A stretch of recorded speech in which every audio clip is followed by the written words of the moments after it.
Buenas tardes, mis queridos hermanos. Qué rico estar nuevamente con ustedes. Primero que dar las gracias por la oportunidad que me da el Señor de poder compartir la palabra del Señor en este día. Y para los que estuvieron el domingo pasado, les recuerdo que comenzamos una nueva serie de sermones basados en la primera carta del apóstol Pedro, ¿cierto? A las iglesias que están dispersas por el mundo entero y conocido en ese tiempo. A la serie le hemos llamado Esperanzados en Cristo. Porque sin duda que Pedro es el apóstol de la esperanza por las palabras alentadoras que da. Dije la semana pasada que esta carta fue escrita con la intención de animar a los creyentes, ya que están pasando por sufrimiento desde el momento que escucharon y creyeron el Evangelio de Jesucristo. La carta tiene como propósito, por tanto, de estimular a los creyentes a tener una fe firme, pues los sufrimientos que experimentan en el presente les llevará a la gloria futura. Pedro escribe especialmente de los sufrimientos, pero también habla mucho de la gracia de Dios y de la gloria que tendremos como herencia. Sin duda que la carta es alentadora, en especial en los tiempos de incertidumbre y de sufrimiento que estamos viviendo hoy. Es por eso que les quiero desafiar a que cada uno de ustedes lea esta carta de principio a fin y verán cómo en ella encontrarán palabras de ánimo y esperanza, tal como lo encontraron los primeros cristianos de la historia. En la reflexión de esta tarde, quisiera hablarles de la esperanza viva que tenemos nosotros los creyentes en Cristo. Para ello, les diré que nosotros los creyentes somos renacidos para la gloria. Versos 2 al 4. Nosotros los creyentes somos guardados para la gloria, como dice el verso 5. Que nosotros los creyentes somos preparados para la gloria. Eso nos dice los versos 6 al 7. Y por último, nosotros los creyentes disfrutamos de la gloria ahora. Por tanto, podemos decir con seguridad que los creyentes estamos viviendo en esperanza de gloria de principio a fin, que es el título del sermón de hoy. Les invito a orar para que el Señor, y a través de su Espíritu Santo, Él nos guíe con fe y entendimiento y en esperanza también al oír la palabra. Oremos al Señor. Padre Celestial, queremos darle gracias por esta oportunidad de escuchar su palabra nuevamente. Y sin duda, esta carta nos animará mucho. Que su Espíritu Santo me guíe, que me dé las palabras que usted quiere escuchar. Le alabo, Señor, y gracias por animarnos. En el nombre de Jesús. Amén. Quiero comenzar diciéndoles a todos los creyentes que escuchan que debido a la muerte y a la resurrección de Jesucristo, el Señor, nuestro Dios, nos ha hecho renacer, nacer de nuevo para una esperanza viva. Todo aquel que ha creído en Jesús ha nacido de nuevo para una esperanza cierta, una esperanza segura, y esta esperanza incluye la gloria de Dios. Es por eso que lo primero y tan importante que Pablo quiere decirnos es que nosotros hemos renacido para hemos sido renacidos para la gloria. Cuando usted y yo nacimos, no nacimos lamentablemente para la gloria eterna. Porque dice el verso 24 de este mismo capítulo, que es una cita de Isaías 46, todo mortal es como la hierba y toda su gloria como la flor del campo. La hierba se seca y la flor se cae. Cualquier gloria terrenal es endeble. Se desvanece y desaparece. Una de las razones, en verdad, es que en las escuelas e incluso en nuestras bibliotecas tenemos enciclopedias, es para que aprendamos de gente famosa que ya fue olvidada. Si hasta los famosos son olvidados, ¿cuánto más seremos olvidados nosotros? Porque nuestra gloria es pasajera.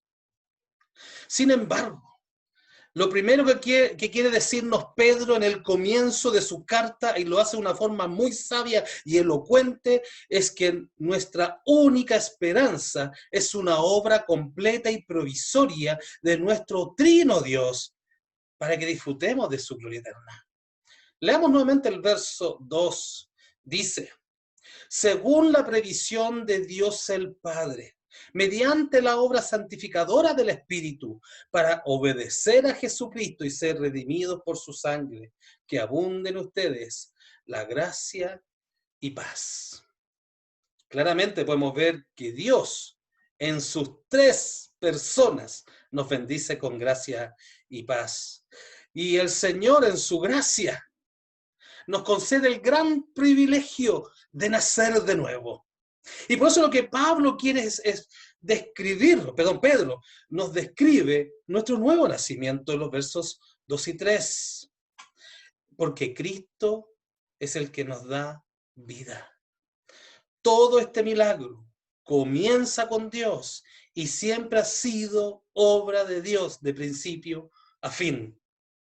En el verso 2, Pedro nos describe nuestro nuevo nacimiento y nos dice que el Padre, en su presciencia o provisión, nos escogió. Efesios 1, 2 y 3 también dice que esta elección fue antes de la fundación del mundo. Esto lo hizo en la eternidad y no tiene nada que ver con algo que haya visto de nosotros. Solo fue su voluntad. Si fuera porque hay algo bueno en nosotros, entonces ya no sería por gracia, sería un premio. El Padre, en su conocimiento anticipado, puso su amor y su corazón en nosotros. Pero su obra de salvación no solo incluye el amor del Padre, sino también la obra del Espíritu y la obra del Hijo. El Espíritu Santo hace una gran obra santificadora para convencernos de pecado y llevarnos a la fe a Cristo, tal como dice 2 de Tesalonicenses 3, 2 de Tesalonicenses 2, 13 y 14. Y el Hijo tuvo que morir en la cruz por nuestros pecados. De no ser así, no habría salvación para nadie. Hemos sido escogidos por el Padre, comprados por el Hijo y apartados por el Espíritu Santo. Qué tremendo es saber que Dios trinitariamente nos está salvando. Trinitariamente nos está haciendo una nueva persona. Esto nos demuestra que nuestra esperanza puede venir sola y única y enteramente de Dios. Para seguir animándonos, Pedro, sigo confundiendo, luego de que Pedro describe cómo Dios nos hace una nueva criatura para tener una esperanza, comienza a describir cómo es nuestra esperanza. Pedro la describe con dos características: que esta esperanza está viva y que es nuestra herencia, según los versos 3 y 4. Esta esperanza está viva, porque vivo está el que la prometió. Cuando Jesús resucitó de los muertos, Dios nos demostró que puede darnos vida eterna después de la muerte.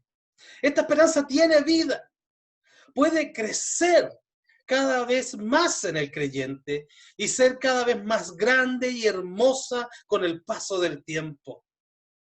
El tiempo tiene el poder de destruir cualquier esperanza terrenal, pero la esperanza del creyente cada día se hace más gloriosa y más grande y más hermosa. Pedro también llamó a esta esperanza como nuestra herencia, una herencia segura. Mis queridos hermanos y amigos, los creyentes están incluidos en el testamento de Cristo. Cuando Jesús murió, hizo que todos sus seguidores fuéramos herederos legítimos, ya que sin muerte nadie puede cobrar ninguna herencia. Así que somos herederos de una herencia extraordinaria, porque como dice el verso 4, es una herencia indestructible, incontaminada e inmarchitable. Tal herencia está reservada en el cielo para ustedes, es decir, para nosotros. No como las herencias del mundo, que son temporales y siempre se agotan y desaparecen, y que solo causan desilusión a muchos. Por tanto, después de esta vida, los creyentes somos seguros herederos de una vida mucho mejor. Una vida eterna e incorruptible, libre de cualquier cosa que pueda destruirla, como las enfermedades o la vejez. Somos herederos de nuevos cuerpos, aptos para la gloria de Dios y para la eternidad. Pero ¿cuándo recibiremos esta herencia, esta vida eterna? Bueno, se lo voy a decir al final del sermón. Lo que sí le puedo decir es que para los creyentes la gloria está reservada desde antes de la fundación del mundo, desde antes de todos los tiempos. Lo segundo que Pedro nos quiere decir a los creyentes, y para hacer aún más esperanzador su mensaje, es que no solo somos renacidos para la gloria eterna, sino que somos guardados o protegidos para la gloria que Dios nos quiere regalar. Es decir, que Dios obra en todo momento para darnos seguridad de que llegaremos a la gloria. Dice el verso 5, a quienes el poder de Dios protege mediante la fe hasta que llegue la salvación que se ha de revelar en los últimos tiempos. Si usted es creyente, míreme, si usted es creyente, déjeme decirle que usted está siendo constantemente protegido por el Señor para darle la certeza de que usted llegará al cielo. Esta seguridad no puede venir de nuestros propios esfuerzos personales por hacer cosas buenas. Absolutamente eso es imposible. Sino que somos guardados por la fe que Dios mismo nos ha dado. Y somos guardados por la fidelidad de Dios, porque Dios es fiel. Porque Él lo ha prometido y cumplirá con sus promesas. Porque así dice el Salmo 121, versos 4 al 8. He aquí, no se adormecerá ni dormirá el que guarda a Israel. Jehová es tu guardador, Jehová es tu sombra a tu mano derecha.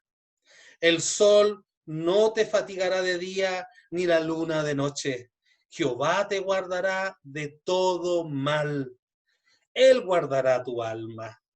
Jehová guardará tu salida y tu entrada, de ahora y para siempre. Dios es tu guardador. Dios es tu guardador. Nos cuida para la gloriosa herencia. Y lo hará todos los días hasta que Cristo vuelva a la tierra a buscar a su iglesia. Mis hermanos, mis hermanas, qué hermoso y emocionante saber que Dios es nuestro guardador. Esto implica que ya somos del cielo y que llegaremos a la ciudad celestial a pesar de los sufrimientos y pruebas que tengamos en esta vida. Romanos 8:30 dice que ya hemos sido glorificados. Lo único que falta es la revelación pública de esta gloria cuando Cristo regrese. Dios nos da su promesa de que así será. No hay nada más esperanzador que entender la seguridad de la salvación, la seguridad de que llegaremos al cielo. Es una gran ayuda para nosotros en estos tiempos de tanto sufrimiento como lo que estamos viviendo hoy. Por tanto, si el sufrimiento de hoy nos llevará a la gloria mañana, entonces los sufrimientos son una bendición. Amén. Mira lo que dice en 2 Corintios 4, del 7 al 17. Y regocijémonos en esto.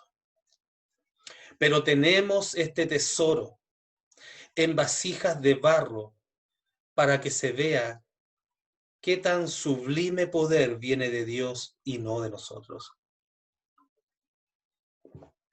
Nos vemos atribulados en todo, pero no abatidos, perplejos, pero no desesperados, perseguidos, pero no abandonados, derribados, pero no destruidos.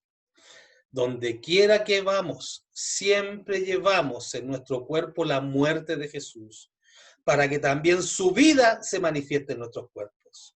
Desde el 16 dice, por tanto, no nos desanimemos. Al contrario, aunque por fuera nos vamos desgastando, por dentro nos vamos renovando día tras día. Pues los sufrimientos ligeros y efímeros que ahora padecemos producen una gloria eterna que vale muchísimo más que todo sufrimiento. Gloria al Señor. Este hermoso texto que encontramos en Corintios nos da pie para que vayamos a la tercera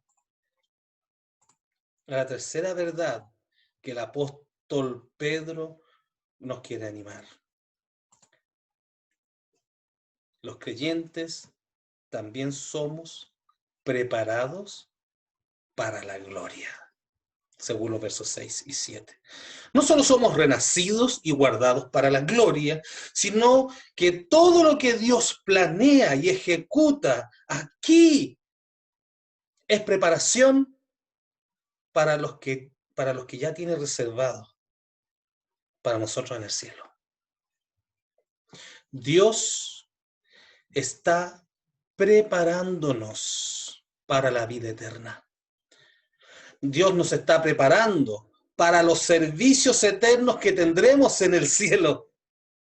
La vida de hoy es solo una escuela para nuestro ministerio en la eternidad. Esto explica que hayan tantas pruebas en la vida. Los sufrimientos, en el fondo, solo son nuestros útiles escolares. Los sufrimientos y los padecimientos son nuestros libros de textos que Dios nos da para que aprendamos a vivir en el cielo. Ahora bien, las pruebas que enfrentaremos en esta vida tienen diferentes realidades. Porque las pruebas son diversas, pero también son necesarias. Son difíciles, pero también son controladas por Dios. En primer lugar, las pruebas son diversas, como dice el verso 6. Es decir, son de variadas formas. Puede que seamos desafiados a vivir angustias grandes y pequeñas, o quizás breves o prolongadas. Sin embargo, no importando el color y la forma de la prueba, Dios tiene suficiente gracia para ayudarnos a vencer las pruebas. Esto no quiere decir que ganaremos todas las batallas, no. Pues recordemos que estamos en aprendizaje. No siempre nos sacaremos un 7. Es más, puede que nos saquemos una mala nota y tengamos que repetir la prueba hasta ser aprobados. En segundo lugar, las pruebas son necesarias. En la Biblia Reina Valera 60 dice, si es necesario. Frase que no aparece en todas las traducciones. Lo que indica que hay ocasiones en que necesitamos la prueba. Ya sea para ser disciplinados o ya sea para nuestro crecimiento espiritual. Dios sabe qué es lo que necesitas tú y yo, qué es lo que necesitamos vivir para crecer en fe y para crecer en esperanza. Él lo sabe. Y por eso son necesarias. En tercer lugar, las pruebas no son nada de fáciles. Son difíciles. ¿Saben por qué? Porque produce sufrimiento. Y en muchas ocasiones producen grandes angustias. Negar que las pruebas sean dolorosas es negar que Cristo no sufrió en verdad. Así que no minimicemos los sufrimientos de los demás, sino que debemos ser empáticos y acompañarles. Jesús mismo pidió compañía de sus discípulos en el huerto de Getsemaní por el sufrimiento que estaba teniendo. Y fue doloroso para él sentirse solo, porque las pruebas son difíciles. Y por último, las pruebas son controladas por Dios. Es bueno saber esto, porque quiere decir que no durarán para siempre, sino, como dice el verso 6, solo por un poco de tiempo. Dios está atento y presente mientras pasamos las pruebas, controlándolo todo. No es como nosotros, que cuando cocinamos no siempre estamos atentos a lo que hacemos, y es por eso que en más de una ocasión hemos sufrido algunos accidentes en la cocina, porque no estamos tan atentos. Claro que no. Pero Dios tiene sus ojos puestos 24/7 en nosotros, en cada uno de sus hijos. Así que Pedro, para hacernos entender esto, usa la ilustración del orfebre, la persona que trabaja con metales preciosos. Un buen orfebre hace todos los esfuerzos posibles como para sacar y no perder nada de material, no perder tanto metal. El orfebre pone el metal en el horno, o el crisol, como dice ahí, lo suficiente como para sacar solamente las impurezas y así poder fabricar una hermosa y brillante joya. Asimismo, nuestro Padre, nuestro Dios, nos mantiene en el horno del sufrimiento lo suficiente hasta que reflejemos la gloria y la belleza de Jesús en nuestras vidas. Así que, mis hermanos, las pruebas solo son para prepararnos para la gloria futura. Esto explica por qué Pedro asocia los sufrimientos con el regocijo y la alabanza. Sin duda que será muy difícil regocijarnos si solo miramos el presente y el problema que nos rodea. Solo nos regocijaremos si ponemos nuestra mirada hacia adelante, si ponemos nuestra mirada a la gloria futura que nos espera mientras sufrimos. A esto es lo que nosotros, los seguidores de Jesús, le llamamos fe,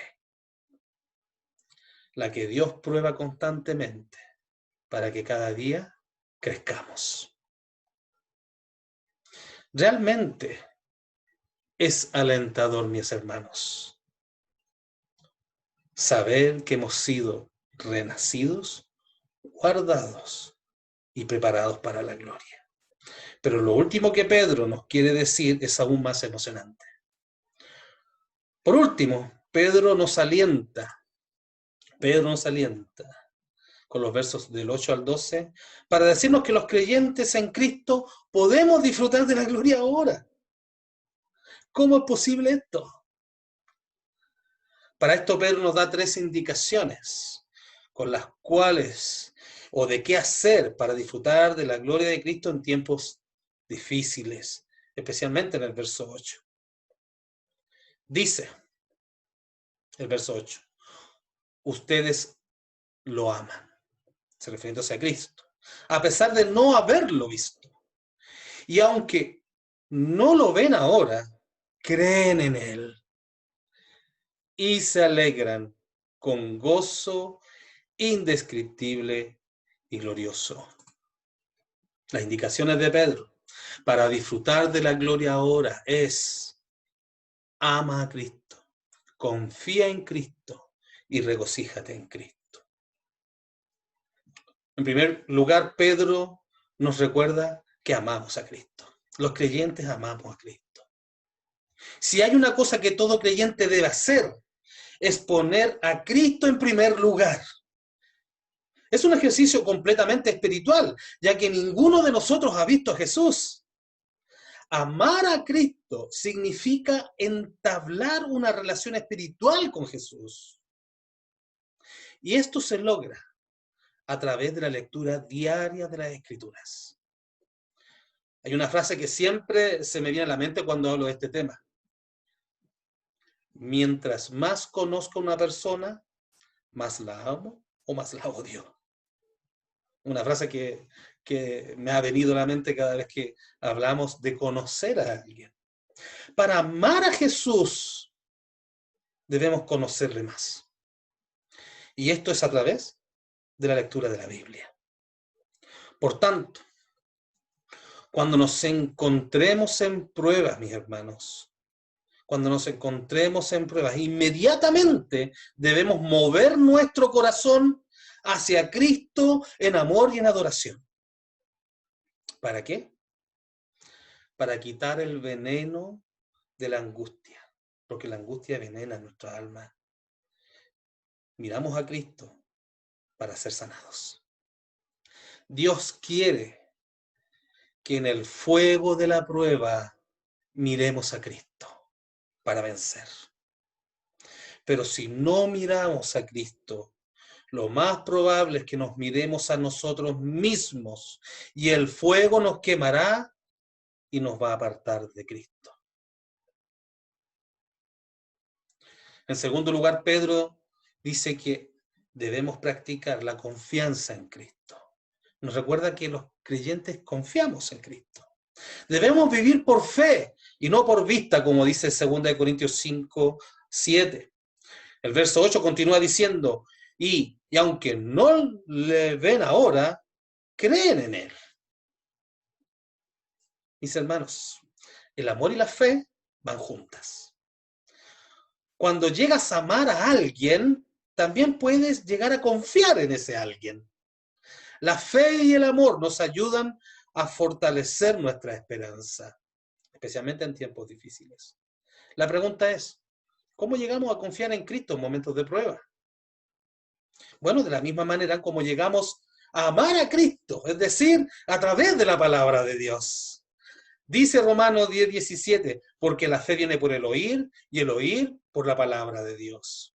Nuestra relación con Jesús es a través de la lectura de la Biblia.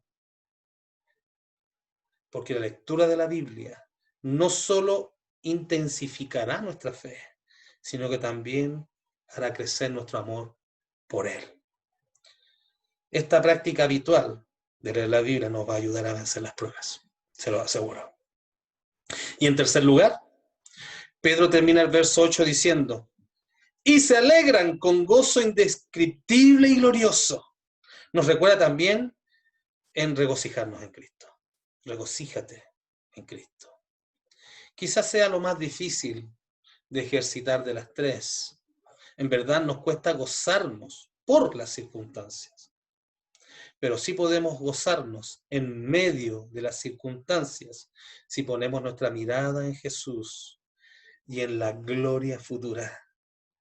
Pedro nos invita a gozarnos de las pruebas porque por medio de ellas aprendemos algo nuevo y maravilloso de Dios. Cada vez que pasamos una prueba aprendemos algo de Dios y nos maravillamos en Él. Y lo maravilloso de practicar el regocijo en Cristo en medio de las pruebas es que experimentamos la gloria de un gozo que no tiene palabras. Un gozo indescriptible y glorioso. Porque como dice el verso 9, es evidencia de que estamos obteniendo la meta de nuestra fe, que es la salvación. El hecho de saber y experimentar el gozo en medio del sufrimiento nos asegura que la gloria de Cristo, la gloria eterna, ya nos pertenece. Si usted ha podido pasar una prueba y ha podido gozarse en ella, es evidencia de que usted está aprendiendo de Cristo y la gloria es suya. Y experimentar esto genera en nuestro corazón un gozo indescriptible que nos trae paz y consuelo en medio de, no importa la angustia. Los versos del 10 al 12, Pedro nos enseña que todas las profecías del Antiguo Testamento, todas las promesas de gloria, no serían vividos por ellos antes, sino por el pueblo futuro que tiene el Espíritu de Cristo, el cual se revela, el cual le va a revelar esta gran bendición. es decir, nosotros. Mis amados creyentes, ustedes pueden recibir toda la bendición ahora. Usted puede recibir toda la bendición ahora. Usted puede recibir la gloria de Cristo ahora, que será revelada cuando Cristo venga. Pero Cristo le asegura que si usted cree en Él, si confía en Él, si regocija en Él, la gloria es para usted. Por tanto, aún en tiempos difíciles, ame a Cristo. Aún en tiempos difíciles, confíe en Cristo. Aún en tiempos difíciles, alégrese en Cristo y va a experimentar la gloria hoy. Demos gracias al Señor porque nosotros los creyentes vivimos una esperanza viva de principio a fin, ya que hemos sido renacidos, guardados y preparados para la gloria segura que tenemos en Cristo Jesús. Oremos al Señor. Gracias, Señor, porque sin duda su palabra es tan esperanzadora. Gracias, Señor, porque podemos gozarnos en ella.